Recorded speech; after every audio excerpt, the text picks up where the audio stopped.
Origine chapitre 4, verset 1.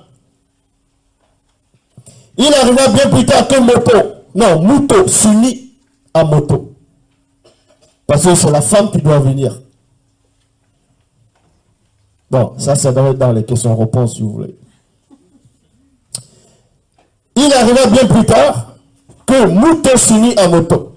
Elle devint enceinte et enfanta Pondicet, un petit homme noir à leur ressemblance. Elle dit, avec l'aide de Moto et l'intervention de l'entité en charge des naissances et l'entité en charge de l'introduction dans le visible, j'ai, selon ma nature, donné et formé la vie. Donner et former la vie à un petit homme mystérieux. Vous avez lu, mais vous n'avez pas compris ce que ça voulait dire. Elle a formé la vie. Elle a donné et elle a formé la vie. La vie ici, ce n'est pas un homme physique. Hein. On forme d'abord la vie en arrière, qui est une sorte de semence. Et cette vie maintenant va donner naissance à un corps qui est l'esprit. Donne naissance à un corps qui est l'esprit. Et l'esprit va donner naissance à l'âme avec le corps. Et Mouto était initié par rapport à ça. Donc il dit, j'ai donné et formé la vie à un petit homme mystérieux. Origine chapitre 12, verset 12.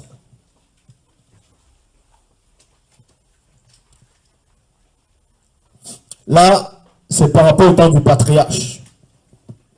Quand il allait avec, on va dire, sa femme, qui était comme sa sœur, il dit, en gros, quand on va le voir là-bas, on va le tuer lui. Et on va laisser quoi? Qui va lire ce passage? Ainsi aussi, quand les blancs te verront, ils diront, c'est sa femme. Alors ils me tueront et te laisseront la vie. Et te laisseront la vie et non en vie. Tu vois, il y a la différence. Te laisser la vie ou te laisser en vie, c'est deux choses.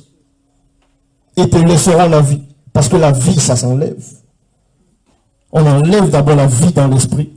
Et l'esprit s'enlève de l'âme. Et l'âme, le sceau se brise. Le cordon d'argent. Il y a laissé en vie et laisser la vie. Origine chapitre 20, verset 19 à 20. Il est dit, et Mboti lui répondit, puissant visiteur, je te prie.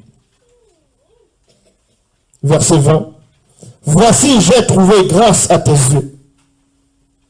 Et tu as montré la grandeur et la miséricorde à mon égard, en me concevant la vie et non en vie. Parce que les entités peuvent, ils t'enlèvent la vie.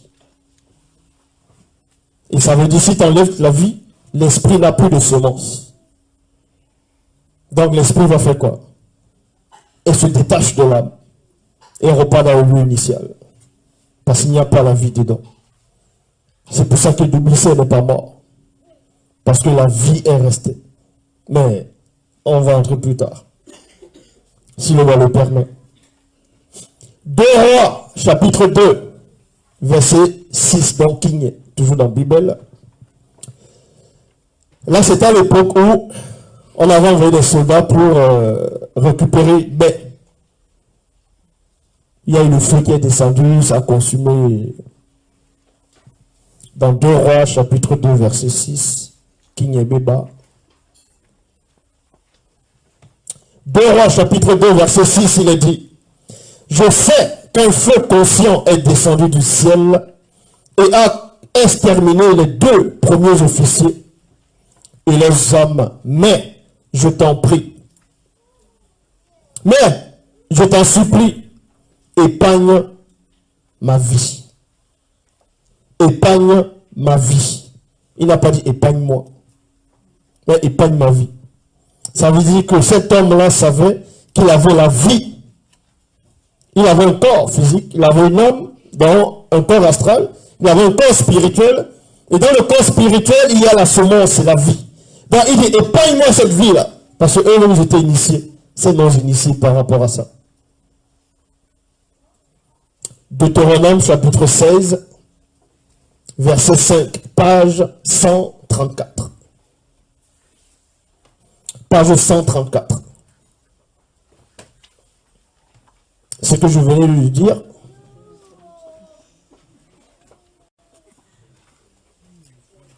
c'était ce que vous pouvez supporter. Maintenant, Deutéronome chapitre 16, verset 5, page 134. Choisis le chemin de la vie. C'est vie écrit comment? V majuscule. On te demande ici, choisis le chemin de la vie. Ça veut dire que la vie a un chemin. Et quand on te dit la vie ici, dans Deutéronome 16, 5, ce n'est pas la vie, la respiration. Ce n'est pas toi. Ce n'est pas une créature simple. Là, ici, on s'adresse à un être qui est au-delà du spirituel. Et oui, Antoine. On va aller tout doucement. Deutéronome. Choisis le chemin de la vie. Parce que la vie va emprunter un chemin d'abord. Puisque la vie même doit être initiée d'abord. Enfin d'emprunter un corps, qui est l'esprit. Choisis le chemin de la vie qui mène au bonheur éternel, afin que tu vives, toi et ta race. Mouta te dit, chapitre 1, verset 6, page 471. Mouta te dit, chapitre 1, verset 6. Tu vois pourquoi quand tu as lu Mouta te dit tout à l'heure, c'était un peu...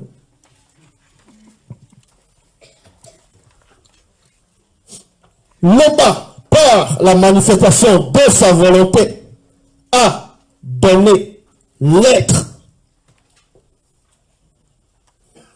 et le mouvement perpétuel, entre parenthèses, vie, non visible à l'entité de sagesse. Il y a point.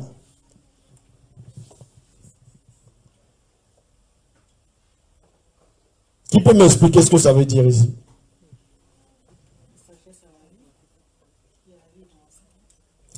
La sagesse à la vie, il y a la vie dans la sagesse.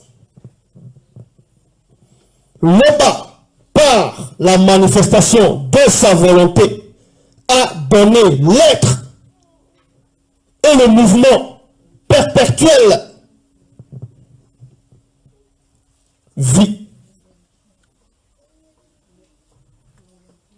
L'être et le mouvement perpétuel, c'est la vie. Avec un V majuscule. Non visible. Ah! Il a donné ça à qui? À l'entité de sagesse. En gros, c'est l'entité de sagesse qui est là. Qui est cette vie-là. Ça veut dire que cette vie-là, c'est déjà, on va dire, le mouvement perpétuel. Je veux dire des choses ici qui vont embrouiller les gens sur YouTube. Mais supportez un peu ma folie. En gros, ça veut dire, tout simplement, ce qu'on appelle les entités du grand ordre des choses, avant d'être des entités, ce sont des vies. Mouta te dit, est la vie. Benengoudi, c'est la vie. Les entités du grand ordre des choses, ce sont des vies, avec un V majuscule. Mais ils doivent en prêter un corps. Et c'est ça l'entité. L'entité, c'est l'esprit. On va prendre les versets, vous allez mieux comprendre. Donc je répète. Au commencement, il y a, on va dire, on va placer un esprit qui est là. C'est ça qu'on dit l'esprit de sagesse. Mais un esprit encore. Puisqu'on décrit les esprits. Mais est-ce que tu peux décrire la vie? Ça, c'est une autre forme de conscience très élevée. Donc, quand on manifeste les entités, on va dire des vies, plusieurs formes de vie. C'est ça qu'on dit plusieurs formes de vie. Qui n'ont rien à voir avec les formes de vie, c'est-à-dire l'animal, le chien, ainsi de suite. Non. Plusieurs formes de vie, ce sont pas des esprits, ce sont des vies. On sait que cette vie-ci va porter, on va dire, qui a plus de puissance. On va former son corps spirituel. Et on va le nommer Benin Goudi. Et Benin Goudi, quand on le voit, c'est un corps spirituel. C'est pour ça qu'une entité peut résonner à l'intérieur d'elle-même. Parce que l'esprit, c'est un corps, en gros. Mais ils font un avec le corps. On les dissocie pas. C'est ça que son père avait dit. De même que vous allez porter un corps physique, vous allez porter un corps spirituel. Mais si tu portes un corps spirituel, ça veut dire forcément tu es dans le corps spirituel. Mais quand on te voit, c'est l'esprit qu'on voit. En gros, c'est la vie. On répond à la préface. Page 8.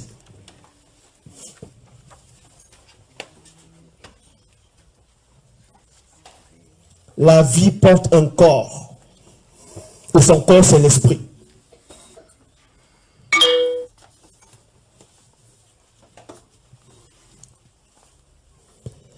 Préface, chapitre 8.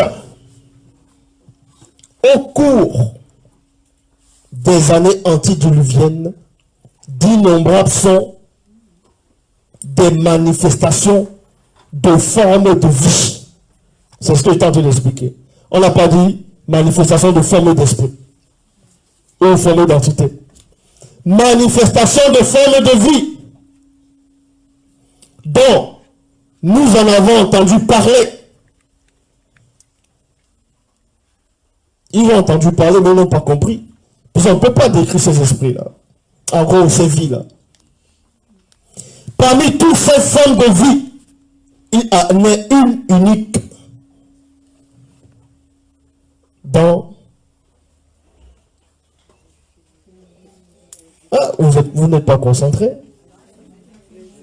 Éphéméride non visible de la création. 2 points. Les esprits, en gros les entités du grand ordre de choses.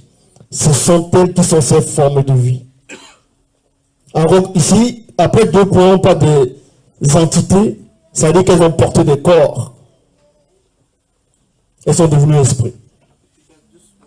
C'est pour ça qu'il est dit, dans le Bible classique, dans le livre d'Hébreux, que Dieu fait de ses anges des esprits. Dans certaines versions. Mais un ange, c'est un esprit. Comment on le fait encore esprit? Si on dit Dieu fait des anges des esprits, ça veut dire qu'au départ, ce n'est pas des esprits. Ce sont des vies qui portent un corps pour le plan spirituel. Mais avant le spirituel, ils n'étaient pas.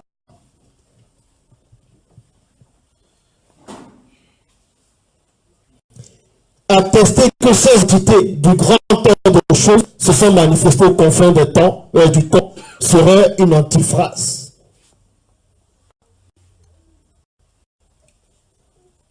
Aux confins des temps.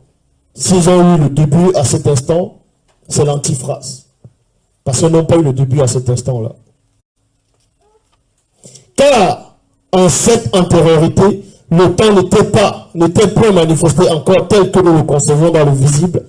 Pourtant, de cette antériorité, les esprits, en gros les entités du grand ordre des choses, allaient être manifestées séparément, au fur et à mesure. Donc c'est quoi la vie?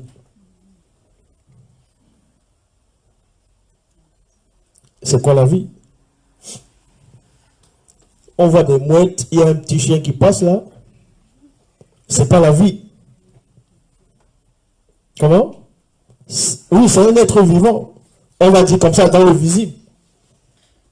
Mais il n'a pas la vie. Mais comment il arrive à bouger, à crier, à aboyer, tout ça, à manger? Parce qu'il est maintenu par l'entité de l'existence. Il est maintenu. Il a l'être, le mouvement, mais il n'a pas la vie. Parce que si tu as la vie, tu ne meurs pas. Ben oui. Si tu as la vie en toi-même, tu ne meurs pas.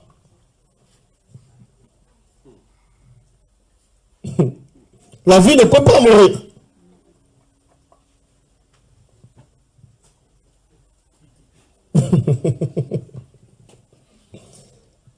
Satan n'a pas la vie, c'est pour ça qu'il a péché.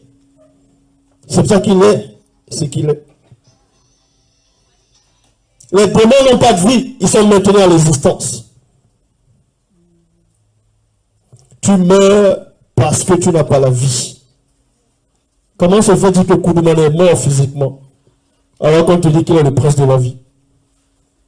Puisqu'il dit sur le chemin la vérité et la vie. Lui-même il le dit, hein, qu'il est la vie. Mais les gens n'ont pas compris ce que ça voulait dire. Quand il dit il est la vie. C'est pour ça que dans les Bibles classiques, on vous dit que Dieu a la vie en lui-même. Il a aussi permis que le Fils puisse avoir la vie aussi en lui-même. Mais là, c'est n'importe quoi. C'est mal écrit.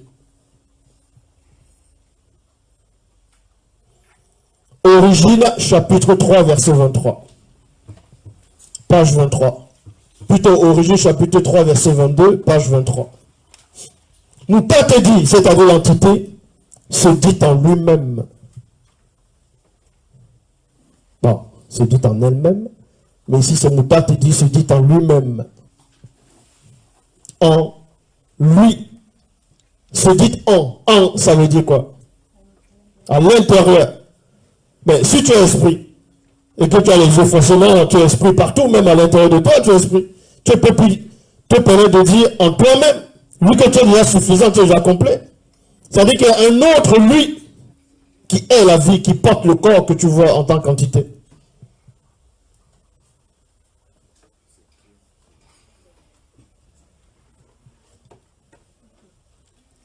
Job, chapitre 1, verset 11, page 273. C'est Satan. Satan, le mauvais esprit, se dit en lui-même. Tu vois, il se dit aussi en lui-même. Comment se fait-il qu'il arrive à se dire en lui-même s'il n'y a pas la vie en lui-même?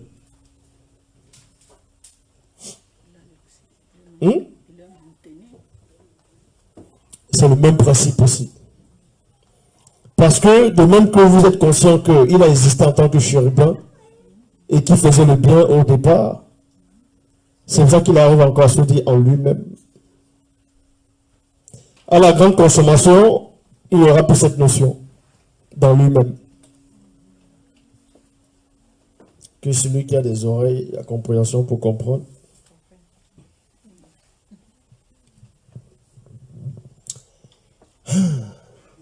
Et Sombé 54, verset 17 à 18, page 776.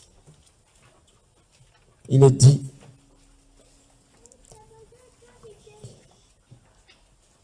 vous trouvez ça dans les Bibles classiques dans Hébreux 4, 12. Quand de la parole de Dieu elle est vivante, efficace et plus tranchante qu'une épée quelconque à deux tranchants. La parole de Dieu, elle est vivante. Non. C'est même au-delà. Et Sombé chapitre 54, verset 17 à 18, page 771.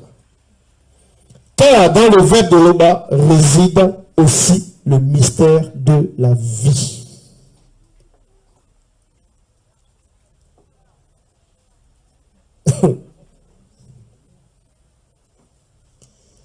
Car dans le verbe de l'Oba réside aussi le mystère de la vie. Ça veut dire quoi?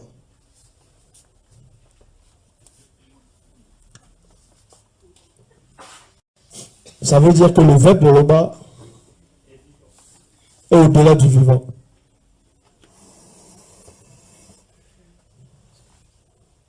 Pour ça, on te dit, dans le verbe réside aussi le mystère de la vie, avec un V majuscule. C'est pour ça qu'on ne pouvait pas avoir le verbe de Loba. C'est pour ça que le verbe de Loba ne va même pas prendre un corps spirituel pour t'apparaître. Parce qu'au départ, bon, les gens peuvent tendre mes phrases. Parce qu'au départ, il n'est pas cette vie-là, mais au-delà de la vie. Il fait que la vie pour porter un corps. Comment on a pu porter un corps? Parce qu'il a fait quelque chose qui ne devait pas se faire dans la compréhension. Je n'ai pas dit qu'il a mal fait. J'ai dit bien quelque chose qu'on ne devait pas faire dans la compréhension. Il est devenu la vie. Il a pris un corps spirituel. Il est sorti du spirituel. Il est devenu astral. Il a pris un corps physique.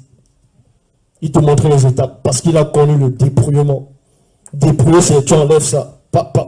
Toutes ces consciences. C'est pour ça que les auteurs de la Bible, ils disent que la parole a été faite chair. Mais non.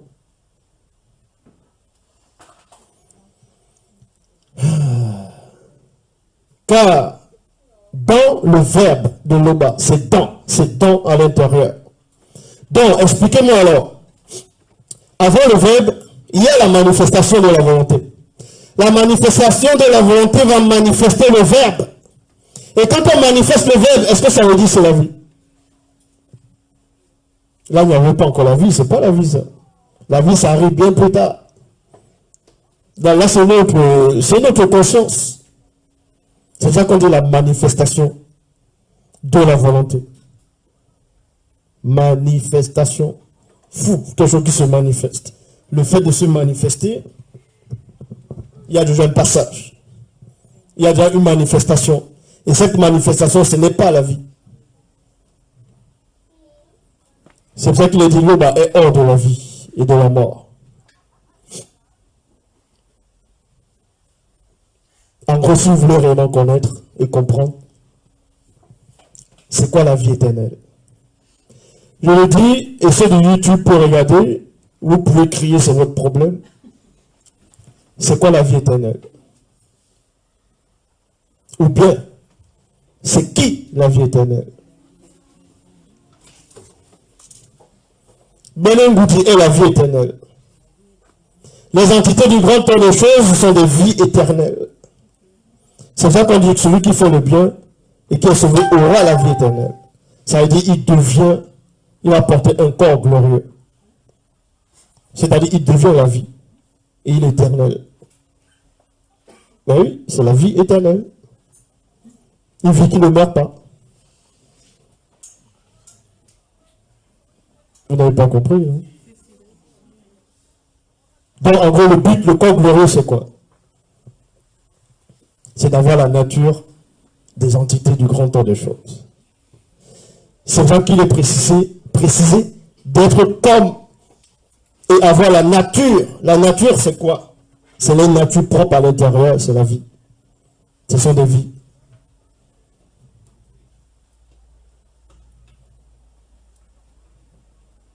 C'est ça la vie éternelle. C'est pour ça qu'il est dit dans le Bible, la vie éternelle consiste à te connaître. Toi et celui que tu as envoyé. Vous avez dit la vie éternelle consiste à te connaître. Il même pas là que l'homme n'est pas la vie éternelle, puisqu'il manifeste la vie éternelle. L'homme n'a pas besoin de vivre éternellement, lui qui est hors de ça. Il est hors de la vie, de l'existence, de monde, de tout ce que vous pouvez imaginer. On appelle ça comment?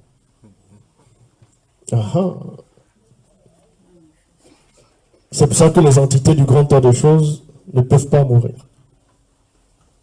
Ce sont des vies éternelles. Et vivent la vie éternelle. La vie qui n'a pas de fin. Et c'est ce que l'homme doit avoir. Oui, l'enseignement que j'ai donné là, c'est... Je sais que ça embrouille. Certains vont dire, mais ça va être compliqué maintenant. Non, c'est pas compliqué. Ça change quoi? Vous êtes toujours là, des corps. Vous avez une âme, vous avez un esprit. Sauf qu'à l'intérieur de l'esprit, il y a la vie. Mais sauf que cette vie doit changer. Doit être vie majuscule dans ça qu'on appelle la vie éternelle. Le corps glorieux.